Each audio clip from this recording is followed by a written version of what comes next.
Akkamitti dhaggeeffattoota keenyaa deebinee dhufnee jirra jechuudha. Har'a immoo waa lama qabadhee isinii dhufee jalqaba irratti oduu ammee qabadhee dhufee itti aansee immoo viidiyoo pirezidaant Shimallis Abdiisaa waa'ee nagaa ilaalchisee haasa'e tokko jechuudha waliin dhageeffanna jechuudha. Isarra laallee jechuudha waan tokko kan waliin dubbannu ta'a. Kanaafuu akka dhumaatti na dhageeffachuu hin dagatinaa. Oduu ammee keenya immoo oduu addaatu waan ta'eedhaaf oduu addaa kana gurra isinaa buusu jechuudha.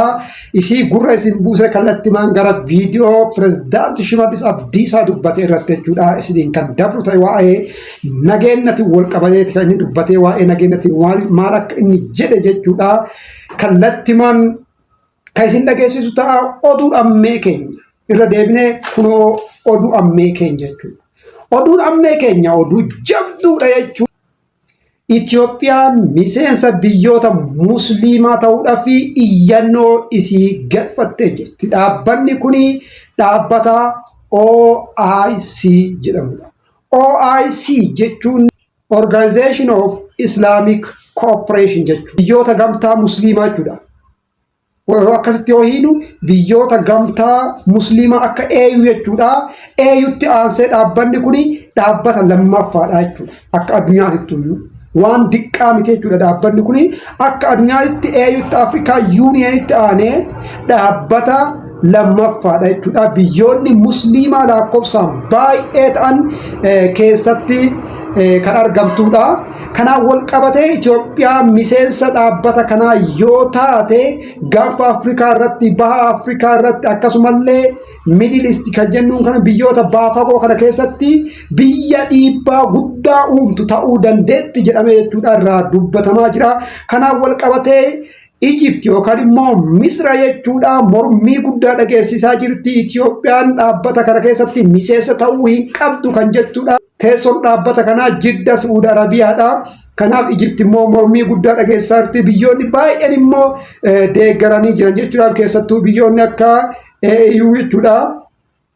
Arab Emirates jechuudha. Biyyoonni akka Arab Emirates, biyyoonni akka Pakistaanii, biyyoonni akka Turkii Itoophiyaan dhaabbata kana keessa seenuu qabdi jedhanii deeggarsa cimaa godhanii jiran jechuudha. Amma Itoophiyaan dhaabbata kana keessa seenti taana jechuudha. Ammallee dhaabbata guddaa lammaffaate jechuudha. Yoo duraa BRICSin keessa seentee jirti, amma immoo kana keessa seenteerti. Kanaafuu Itoophiyaan haala kanaan deemtan biyya dhiibbaa uumtu taatii kan jedhamudha. Kanaan wal qabatee Egypt baay'ee sodaataa jirti, baay'ee mormaa jirti jechuudha.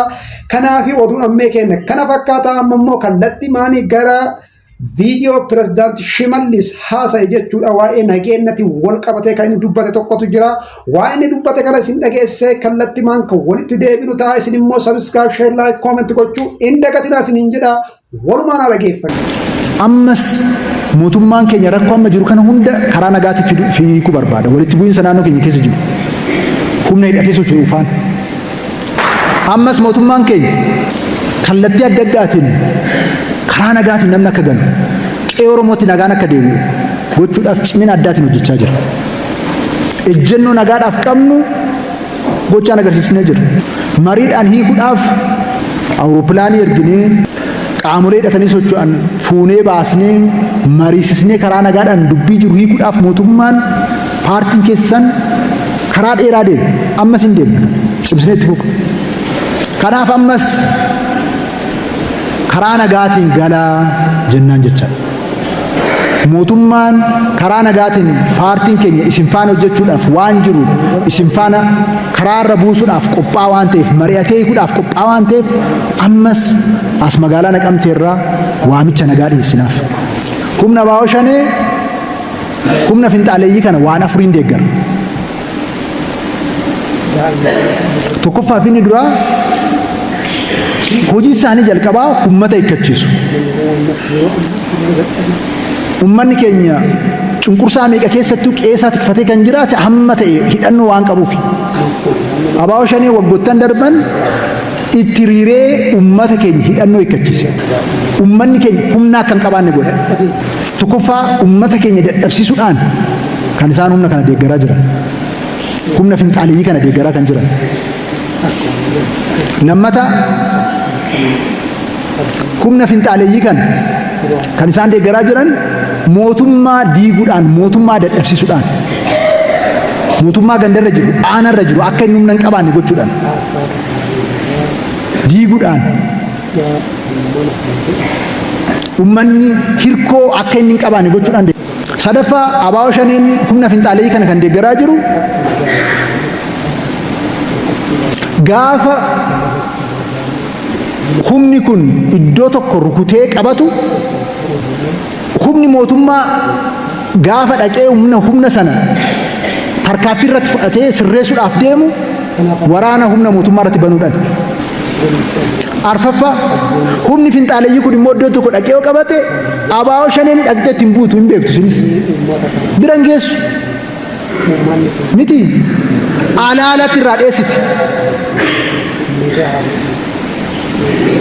Akka lafti Oromoo seeraan qabamu kana gooteetu diina dadhabaa hiree tokkoyyuu Oromiyaa keessatti qabaachuu hin dandeenye akka hiree qabaatu akka humna qabaatu nurratti taasiste. Namni akkamitti uummata ofii dadhabsiisa uummata ofii hiikkachiisa. Walumaa galatti akka dhageeffataa jirtan kana jechuudha waa'ee nagaati ammallee nagaa jennaa irra deddeebinee jechuudha karaan nagaa nuti yaamichi nagaa yeroo kamuyyuu banaadha yeroo hundaayyuu nuti karaa nagaatii fi eeyyamamaadha waan nagaaf aarsaa nagaaf kafalamu kamuyyuu ni kafallaa hulaa nagaaf banamuu qabu hundaayyuu ni banna kan jedhanidha jechuudha. Akka carraa ta'ee viidiyoo kana har'a gallakkise OBN jechuudha. Naannoo amma yoo viidiyoo kana hojjedhu irraa garaagarummaa sa'aatii 7-8 gahu jechuudha akka isaan gadi lakkisanii. Kanaaf viidiyoo kana isaan gadi lakkifnaan illee reakshinii kana irratti dalaguu barbaade jechuudha. Walumaa galatti wanti jiru hunduu kana fakkaataa rabbiin nagaa buusu jennaa haati uf dadhabdee jirti. Yoo nageenyi bu'in jaarsi uf dadhabee jira daa'imni uf dadhabee jira namni dalagachuu dadhabee jira kanaafiin nagaa jennaa. Nagaa ta'a isinillee sabiskaabii, laayik, koomentii gochuu hin dagatinaa nagaan ta'a.